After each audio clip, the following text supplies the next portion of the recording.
श्री गणेशाय नमः। शीतला अष्टमी के दिन इस व्रत कथा को अवश्य ही सुनना चाहिए।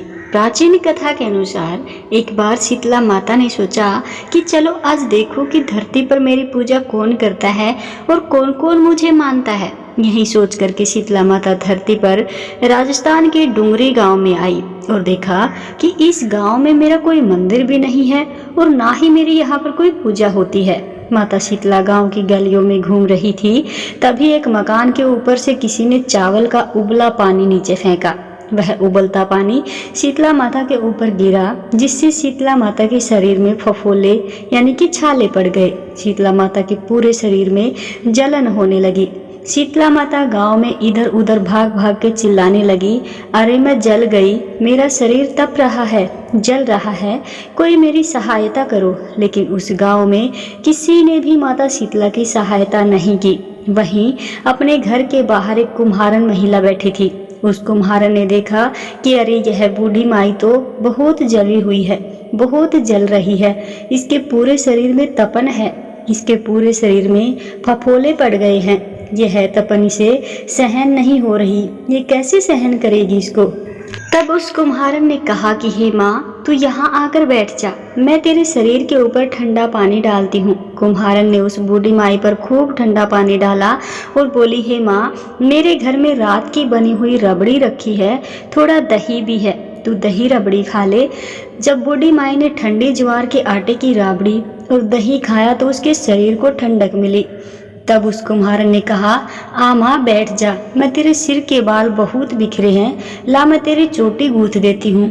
और वो कुम्हारन माई की चोटी गूंथने हेतु कंघी बालों में करती रही। अचानक कुम्हारन की नज़र उस बूढ़ी माई के सिर के पीछे पड़ी तो कुम्हारन ने देखा कि एक आंख बालों के अंदर छुपी है। यह देखकर कुम्हारन डर के मारे घबराकर भागने लगी। तभी उस बूढ़ी माई ने कहा, रुक जा बेटी, तू डर मत, मैं कोई भूत प्रेत नहीं हूँ, मैं शीतला देवी हूँ। मैं तो इस धरती पर देखने आई थी कि मुझे कौन कौन मानता है और कौन मेरी पूजा करता है। इतना कह कर के माता चार भुजा वाली हीरे जवाहरात के आभूषण पहने हुए, सिर पर स्वर्ण मुकुट धारण किए अपने असली रूप में प्रकट हो गई। माता के दर्शन कर कुम्हारन सोचने लगी कि अब मैं गरीब इन माता को कहाँ बिठाऊं। तब माता बोली, हे बेटी, तुम किस सोच में पड़ गई हो। तब कुम्हारन ने हाथ जोड़ करके कहा, आंखों में आंसू लाते हुए कहा कि हे माँ, मेरे घर में तो चारों तरफ दरिद्रता बिखरी हुई है, मैं आपको कहाँ बिठाऊं। मेरे घर में ना तो चौकी है और ना ही बैठने का आसन है। तब शीतला माता प्रसन्न होकर के उस कुम्हारन के घर पर खड़े हुए गधे पर बैठ करके एक हाथ में झाड़ू, दूसरे हाथ में डलिया लेकर के उस कुम्हारन के घर की दरिद्रता को झाड़कर डलिया में भर करके फेंक दिया और उस कुम्हारन से कहा कि हे बेटी, मैं तेरी सच्ची भक्ति से प्रसन्न हूँ, अब तुझे जो भी चाहिए मुझसे वरदान मांग लो।